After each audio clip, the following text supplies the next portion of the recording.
നമസ്കാരം. സർവകലാശാലയിൽ അസാധാരണമായ ഓരോ നീക്കങ്ങളും നടക്കുമ്പോൾ അതിൽ കുഴയുന്നത് SFIയും അതോടൊപ്പം തന്നെ ഇടത് സിൻഡിക്കേറ്റ് അംഗങ്ങളുമാണ്. VCയുടെ നീക്കം എന്താണെന്ന് രാജ്ഭവനിലെ ഗവർണർക്ക് കൃത്യമായി അറിയാം. ഗവർണറും അതോടൊപ്പം തന്നെ VCയും തമ്മിൽ ചർച്ച ചെയ്തിട്ടാണ് കേരള സർവകലാശാലയിൽ ഓരോ കാര്യങ്ങളും നടപ്പിലാക്കുന്നത്. രാജ്ഭവന്റെ തലച്ചോറിൽ എന്താ ഒരു നടപടിയാണ് ഉദിക്കുന്നതെന്ന് ഇടത് സിൻഡിക്കേറ്റിനും SFIക്കും എങ്ങനെ ആലോചിച്ചിട്ട് പിടികിട്ടുന്നുമില്ല.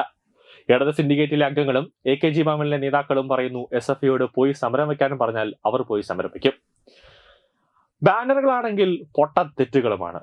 ഓരോ ബാനറുകളും പടച്ചു വിടുന്നത് കണ്ടു കഴിഞ്ഞാൽ ഇവർക്കെതിരെ രാജ്യദ്രോഹത്തിന് കേസെടുത്തില്ലെങ്കിലേ അതിശയമുള്ളൂ.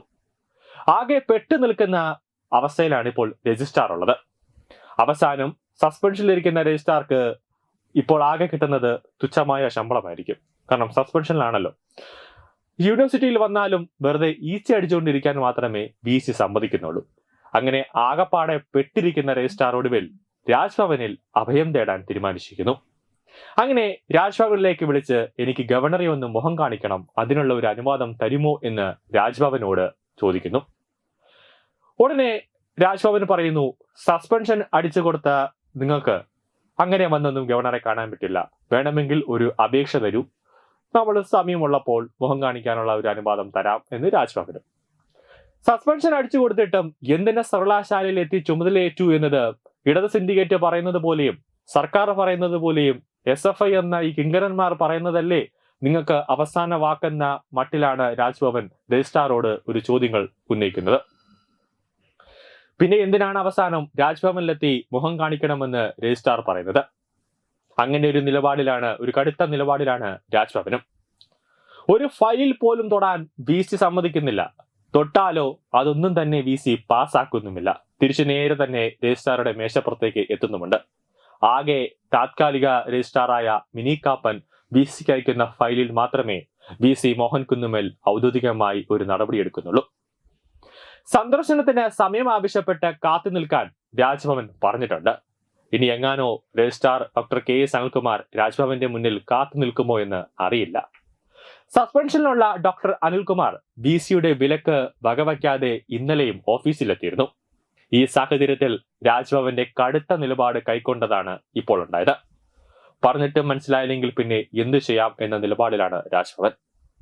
വിവിധ സേവനങ്ങൾക്കായി വിദ്യാർത്ഥികളുടെ അപേക്ഷയിലടക്കം തീരുമാനമായിട്ടില്ല. ഇതിനു പിന്നിൽ ഇടത് സംഘടനയുമായി ബന്ധപ്പെട്ട ആളുകളാണ് എന്നാണ് ഗവർണറുടെ സംശയം. അതിനിടെ സേവ് യൂണിവേഴ്സിറ്റി ക്യാമ്പയിൻ രജിസ്ട്രാർക്ക് ഒരു വജ്രായുധവും നൽകിയിട്ടുണ്ട്. അതായത് ഡോക്ടർ അനിൽകുമാറിന്റെ നിയമനം ചട്ടവിരുദ്ധമാണെന്നും ആ സ്ഥാനത്ത് നിന്നും നീക്കണമെന്നും ആവശ്യപ്പെട്ട് സേവ് യൂണിവേഴ്സിറ്റി ക്യാമ്പയിൻ ഗവർണർക്ക് ഒരു പരാതി നൽകി. ഇത് ഗവർണർ ഗൗരവത്തിൽ പരിശോധിക്കുന്നുമുണ്ട്. നിയമോപദേശം തേടാനും തീരുമാനിച്ചിട്ടുണ്ട്. കാരണം രാജ്ഭവനിൽ തന്നെ അഡ്വക്കേറ്റുമാരുള്ളത് കൊണ്ട് എളുപ്പമാണ്. ഇതെല്ലാം മനസ്സിലാക്കിയാണ് ഗവർണറെ നേരിട്ട് കാണാനുള്ള രജിസ്ട്രാറുടെ അവസാനത്തെ കച്ചിത്തുരുമ്പ്. മനഃപൂർവ്വം ഇടത് സംഘടന ഒരു പ്രശ്നം സൃഷ്ടിക്കുകയാണെന്ന് ഒരു സംശയം വരുന്നുണ്ട്.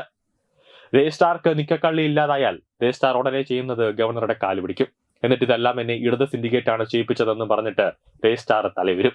കാരണം രജിസ്ട്രാറുടെ കാര്യമാണ് പ്രധാനം. രജിസ്ട്രാറുടെ ജാതകം പരിശോധിക്കാൻ തന്നെയാണ് ഗവർണർ തീരുമാനിച്ചത്.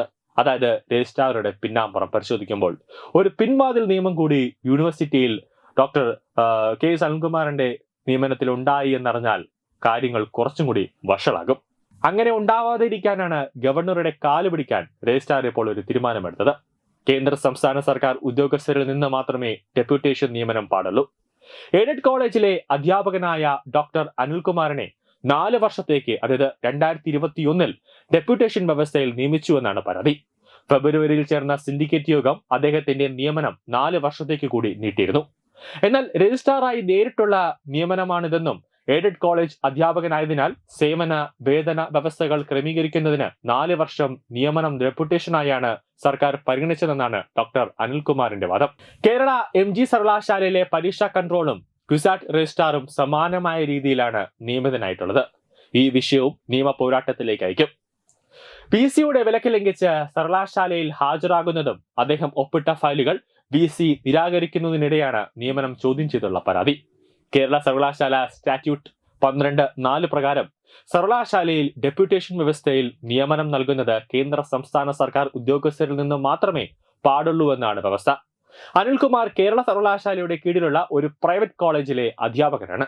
സർക്കാരിന്റെ പ്രത്യേക ഉത്തരവിന്റെ അടിസ്ഥാനത്തിൽ ഡെപ്യൂട്ടേഷൻ വ്യവസ്ഥയിലാണ് അദ്ദേഹം രജിസ്ട്രാറായി തുടരുന്നത്. ഇത് യൂണിവേഴ്സിറ്റി ചട്ടങ്ങൾക്ക് വിരുദ്ധമാണെന്നാണ് പരാതിയിൽ ചൂണ്ടിക്കാട്ടുന്നത്. സമാന രീതിയിൽ പ്രൈവറ്റ് കോളേജായ തൃശൂർ സെന്റ് തോമസ് കോളേജിലെ ഒരു അധ്യാപകന് കാലിക്കറ്റ് സർവകലാശാലയിൽ രജിസ്ട്രാറായി ഡെപ്യൂട്ടേഷൻ വ്യവസ്ഥയിൽ നിയമനം നൽകിയത് ചോദ്യം ചെയ്ത ഹൈക്കോടതിയിൽ ഫയൽ ചെയ്ത ഹർജിയും, അതായത് ക്വാറന്റ ഹർജി തുടർന്ന് അദ്ദേഹം സേവനം അവസാനിപ്പിക്കുകയായിരുന്നു. ഈ സാഹചര്യത്തിൽ യൂണിവേഴ്സിറ്റി നിയമങ്ങൾക്ക് വിരുദ്ധമായി നടത്തിയ അനിൽകുമാറിന്റെ ഡെപ്യൂട്ടേഷൻ വ്യവസ്ഥയിലുള്ള നിയമനം റദ്ദാക്കണമെന്നാണ് സേവ് യൂണിവേഴ്സിറ്റി ക്യാമ്പയിൻ കമ്മിറ്റി ഗവർണർക്ക് നൽകിയ ശുപാർശയിൽ പറയുന്നത്.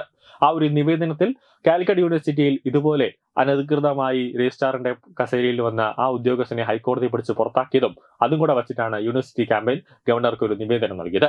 കഴിഞ്ഞ ഫെബ്രുവരിയിൽ ചേർന്ന സിൻഡിക്കേറ്റ് ആണ് അദ്ദേഹത്തിന്റെ നിയമനം 4 വർഷത്തേക്ക് നീട്ടിയത്.